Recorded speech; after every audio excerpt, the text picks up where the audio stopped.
Evo, pozdravljeni v novi oddaji Petka Ekstrem. Tokrat se mi je pridružil drug kolega, Ivan, iz katerega bova v bistvu eno oddajo o določenih knjigah naredila. Živijo, Ivan? Živijo, Matica. Takole, Neil deGrasse Tyson, to je astrofizik, se vemo, kjer črnica, ki je v bistvu se kar dosti naredi zdaj zadnja leta za popularizacijo znanosti in tako naprej, ne. Je pred leti bil, se pravi na Redditu, je sodeloval v tistem Ask Me Anything in je enega vprašal, naj navede literaturo oziroma knjige, ki on misli, da bi jih mogli prebrati ljudje, ne. In ja, on je navedel seznam 8 knjig, ki je rekel, da bi vsak inteligenten človek mogel prebrati, pa tudi razloge je navedel. Zdaj mi da z Ivanom bova pregledala te knjige. Razloge? Tudi razloge, pa bova svoje mnenje podala. Pa sem pa rekla, a bi prav, da se prebere ali ne. Tako da, če si pripravljen, bova začela. Prvo je Biblija. To je ta točka tukaj. To je to. V bistvu zato, se pravi, da se naučimo, da je lažje verjeti nekomu drugemu, kot da se naučiš sam. Pazite, ne, kako se vam pada. Ti si bral Biblijo?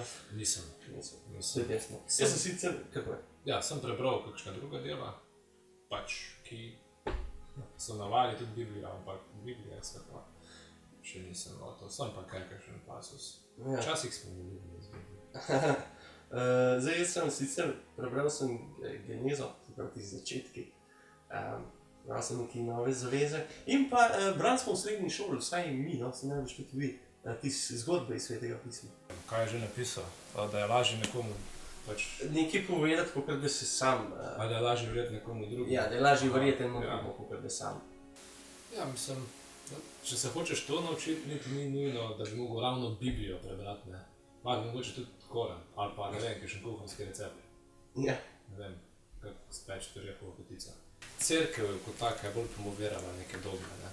Pa Biblija sama. Biblija sama je zelo širok, odprt tekst, ne, imaš veliko interpretacij. Po mojem je imela Biblija zelo velik vpliv na celotno pač razvoj družbe, literature, umetnosti, kulture nasploh, ne, še posebej v Evropi. Ja. Pa tudi tak misel, tudi spet ni vse, kar je v Bibliji pač razumeno dogmatično, tudi cerkev pač nima vsega pač jasno opredeljenega, ne. Recimo pomen križanja, tam pač cerkev nima jasno določen. Je pač odprta interpretacija, pač vsakemu, ko se mu pač da to pač prebrati, predelati in razmišljati o tem, ne. Potem imaš tudi celo vrsto spet nekih raznoraznih teoloških smeri, ne. Protestantizem, scholasticizem, anglikanska cerkev spet posebej. Celo imamo to vzhodno pa zahodno krščanstvo, ne, se je tudi ločilo tekom srednjega veka in to zaradi ene blazno fundamentalne zadeve, ne. Filioque, kaj to poznaš. Se pravi, ja, zdaj, a je ta Sveti Duh od Sina, ali je v bistvu, ali sta tale Sveti Duh in Sin od Očeta. Tako da že tukaj so bili razhodi, ne, na samem začetku. Ni čudno, da se je to okoli razcepilo, se. Ja. Ker morava pohteti, ne, zato teh velike knjig. Bi rekel, da jo je treba prebrati? Ali pa zaradi razlogov, kot je on navedel, ali zaradi kakšnih drugih razlogov? Mislim, pač, če komu paše jo prebrati, ne, jo prebere, ne, ne vem, jaz jo verjetno ne bom, ne. Pa z veseljem pa preberem kakšno delo, ki se pač sklicuje na Biblijo, to mi posebej ni odveč, ampak... Mislim, recimo tega, ko sem nazadnje bral, je od Gerarda, to je trenutno najbolj... O tem se zdaj veliko govori, ne, ki pač govori o tem, kako je pač ta... kako je pač krščanstvo razbilo neke te mite, stare mite o nasilju in nekih teh poganskih ritualih. Jaz pa osebno recimo ne prebiram svetih spisov prav pogosto. Druga je The System of the World, Isaac Newton. Nimam je tukaj, ker se jo pač ne da dobiti. Vsaj v slovenskih knjižnicah ne. Je pa tukaj slika, kako izgleda. Razlog, da se naučimo o vesolju in prostoru. Bi rekel, da ja, jaz bi rekel ja, zato ker, Newton je v bistvu, nek začetnik te moderne znanosti, pa astrofizike, ali pa nasploh, oziroma neko novo revolucijo, v bistvu s to gravitacijskim zakonom, tako naprej naredil. On je to, mislim, da je proti nekih 24-25 je on že gravitacijski zakon. Moji pogledi na delo samo. Ja, tale sistem sveta, to je v bistvu tretji zvezek v teh načelih matematike. In v bistvu v tem tretjem zvezku Newton opisuje vpliv Lune in Sonca na plimovanje, zagovarja ta heliocentričen sistem, razlaga nepravilnosti te lunine orbite in pač nasplošno se ukvarja z gravitacijo v astronomiji. Zdaj v celotni tej knjigi pa nekako postavi zakone gibanja, ki jo potem pač danes so te zakoni znani kot mehanika. Se pravi, da pač ta matematična veda, ki se ukvarja z gibanjem in mirovanjem predmetov oziroma pač kako se premikajo predmeti, kadar na njih vpliva kakšna sila. Kritike sploh ni prenesel, oziroma se je zelo otroško odzval na nov in da je enkrat rekel, da raj nič več ne izda, ker pa da se še ukvarja kdaj z kritiko. Ja, no, ampak le. Ja, karakter je bil, ne? Ja. Sej, pač. Čeprav Newton, spet ni bil tok good guy, Sem prebral enkrat, da je ne vem koliko ljudi dal obest. Zato, ker je bil, nekaj časa je bil celo, se pravi, na vrhu v Angliji, se pravi to, ker so nekaj glede financ, ker so kovance, glede kovancov. On je, se veš, kako so kovance včasih delali, so naročili, so jim naredite 100, pa so pa malo manjše naredili, pa sta 102 vam prišli, pa tako naprej. In glede teh, ki so delali te zadeve, se pravi, ki so goljufali, je bil zelo strog, menda da ni bilo popuščanja, da je takoj usmrtiti. Menda ne bi tudi on, zdaj sicer ne vem, je to res, pri kovancih pogruntil tisto foro, veš, ki so nazobčeni na koncu.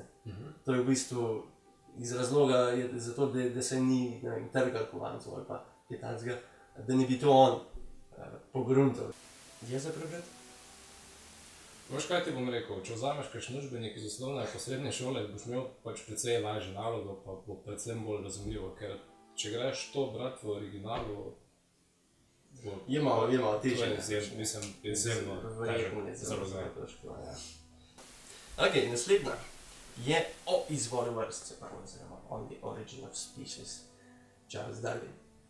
Zakaj spoznati naše sorodstvo z vsemi živimi bitji na Zemlji?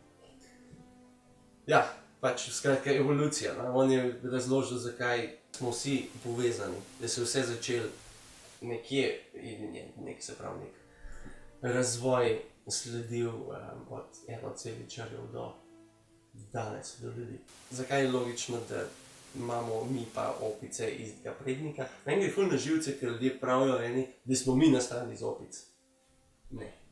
Mi imamo istega prednika, kot imajo bonobi pa orangutani pa tako naprej. S tem, da imamo mi danes 46 kromosomov, bonobo jih ima pa 48. Pač, da se je vse razvejalo nekje v preteklosti. In ja, se pravi, za razumevanje, se pravi, biologije. Čeprav danes je to ful logično že. Pa kaj pa, vem, še zmer se marsikomu zareče, se mi zdi. Kaj, da ni tako ali kako drugače? A zdaj govoriva še o opicah? In Darwinu. Aha, no, pač o opicah se verjetno še marsikomu zareče. Aha, no ja, no, to že. Kar se pa Darwina tiče, pa ja, pač definitivno je naredil nek velik korak za svojo teorijo evolucije. Newton, pa Darwin, pa potem tudi Adam Smith, ki ga bomo kasneje imeli, to so pač vsi taki možje, ki so radikalno spremenili pač miselnost. Čeprav ta knjiga ni bila napisana za stroko, ne? Se to veš. Ja. Je bilo napisano za širše in je bila v bistvu razprodana, tako da hitro.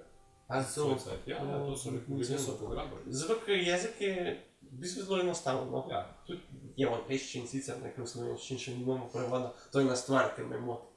Da davnina nimamo prevedeni. Ne. Kar bi si skoraj zaslužil. No? Ja, skratka, bi jo prebral, bi jo drugo ja, predlagal. jezik je zelo preprost. Začne z golobi, ki jih vsi poznamo. Z golobi zakaj? Ja, ker so vse posod pa jih posilimo, pa Aha. se jih je potem najlažje predstavljati, ne? In potem pa začne nanizati te svoje teorije, ne? Ki pač temeljijo na opazovanju, ne? Se pravi, da imajo vsi več potomcev, kako jih pa dejansko preživi, ne? In da je Ja. pač hrana vedno sicer, da je omejena, ampak da je vedno nekako dovolj in da se potem. Pri Darwinu se mi zdi, da je pač ravno to, ne? Se pravi, pač žival ima neke potomce, ima te potomci imajo določene lastnosti, se pač prilagodijo na tiste življenjske okoliščine. Zdaj, ker so pač vsak posameznik tudi v tej živalski vrsti se razlikuje med sabo. Bojo pač eni bolj uspešni, ker se bojo bolj prilagodili na okolje, drugi pač bojo izovrli, ker se pač ne bojo prilagodili, ne bojo imeli posledično potomcev. In tisti, ki se bojo prilagodili, bojo pač prinesli ta svoj genetski material naprej. Ne? Stvar pa je v tem, da mi ljudje smo že tako učinkoviti v ustvarjanju svojega lastnega habitata, ne? Res smo se že konkretno odrezali od narave, pač premagujemo vse te bolezni in ni več take selekcije, ne? Posledično gre ves ta genetski material, ki ga mi imamo, naprej in se ne prefiltrira na nek način. Jaz bi rekel, da če je bil Newton, vsaj po mojem mnenju, neko revolucijo naredil na področju vesolja, tako je, gravitacije, se mi zdi, da je Darwin glede biologije in razumevanja evolucije naredil še večjo revolucijo, no? Kakor Newton. Zato, ker konec koncev, če pogledaš Newtona, ne, za Newtona so prišli še Einstein pa mnogi drugi, v bistvu Darwin je pa sam je postavil vse. Četrta so Gulliverjeva potovanja Jonathana Swifta. In razlog, da se med drugimi satiričnimi lekcijami lahko naučimo, da smo ljudje večino časa jehuji. Si prav to knjigo? Sem gledal risanko, samo ne vem, če je isto. Ne. Veš kaj, risanka se sam nanaša na ta prvi del. Ja, samo Zdaj v bistvu to, kar on govori o jehujih, to je pa v bistvu zadnji del knjige. Ja, to sem si šel malo pogledati, ja, in so te dežele in ta ljudstva, katere je ta Gulliver v tej domišljijskem poročilu obiskal, imajo res taka imena, da moraš po mojem vzeti 3 droge, How in Hem so Ja. oni, s ki katerimi. govorijo. Ja, Lili Kantanci so še zelo... ampak, ja, mislim, sej fajna zadeva, ampak, ja. V glavnem, kaj hočem povedati, jehuje, ne, on gre na otok, on je bil kapitan, pa se posadka se odpre in ga na najbližji otok odvrže, ne. In se pravi, Gulliver, ko hodi po otoku, vidi tam neke, ko bi rekel, jaz sem si predstavljal vsaj, ko jih opisuje kot neke opice ali pa nek zgodnji homo sapiens, ali pa neki neandertalce, no, na primer. In on teh vidi, ne, se rekel, olej ljudje, greke, oni ga začnejo napadati, z drekom ga začnejo obmatavati, napadati ga hočejo, vpijejo na njega. In pol pride ta Haum in prežene te jehuje. In pol se pravi z Gulliverjem se nekako še celo pogovarjati se začneta. In pojmo mu razloži, kako so te jehuji, pa njim so, ne vem, pridejo pa razbijajo vse, pa ne se med sabo se ne vem, kakor neke tolpe, udirajo na eno zemljo, drug pa ne pobijajo nazaj, ne. Pol tako razmišljamo, zakaj bi bili mi jehuji, ne, mislim, da ljudje današnji bi jehuji, ne. No, pa sem pa prišel do enega poglavja tukaj, oziroma, ki bi ga, najraje bi ga prebral. Pa ga ne boš. Ne, ga bom. Ga boš? Ga bom, zato ker je, On opisuje, glavno, ta Haun mu reče, da mi pa ti razlož vas ljudi, ko oni ne poznajo, ne vejo, da zunaj obstaja še neki drug svet, da so se pravi ljudje pač ta glavni. Pa mu najprej začne razložiti o kraljevinah, kaj so to kraljevine, pa mu razloži pa vojska, pa tako pa gospodarstvo, pa tako naprej. No in pri vojski potem razlaga, tako ne, govori o topovih, smodniki, meči, bajoneti, bitke, umiki, napadi, ladje potopljene s 1000 mozi, 20.000 mož ubitih na vsaki strani, ječanje umirajočih, udje leteči po zraku, dim, hrup, zmeda, ljudje do smrti popojeni od konjskih vov. In zelo blizu pol pride s tistim, sploh to nasilje, ko opisuje v knjigi, kako udje letijo, kako v bistvu zabavo se ljudi pobija, vsaj v vojnah, pa da ne, tako zelo blizu pride s tistim obmrtavanjem z rekom. Pač, da se lahko na trenutke obnašamo vsi kot divjaki. Kaj povem, še vedno se mislim, da je to samo nek pogled, nek del naše človečnosti, nikakor pa ne vse in še manj pa izključno in samo to. Ne, res ne, ampak vseeno, ko večjo sliko pogledaš. Vojne zajemajo eno pomembno stvar človeške zgodovine, pa ne samo vojne. Tudi recimo se govori tudi v gospodarstvu, pa kako pa v odvetnikih. Ja, seveda. Knjiga je načeloma zelo velika kritika človeške družbe. Predvsem tedanje angleške družbe, razsvetljenstva, religije, državne ureditve in pač nasplošno takratnega družbenega sistema. Jaz bi priporočil, da se prebere, zato ker se pač vidiš, no, se pravi točno to, kar sem prebral. Nekaj, kar v bistvu pozabiš, a pa kaj jemlješ kot nekaj samoumevnega te tukaj v tej knjigi spomni. Moj. Ti pa si črnolije. Veliko, da sem jaz. Okay. Jaz pa ne. No, odlično. Okay. Zdaj, koliko so že kar nekaj cajt govorijo, ko da bova zaključila, pa bo naslednji teden, bo pač drugi del ostalih 4 knjig. Si za? Seveda, lahko to razumem. Lepo se maj, pa se vidimo drug teden spet v teh kolonah. Srečno. Srečno.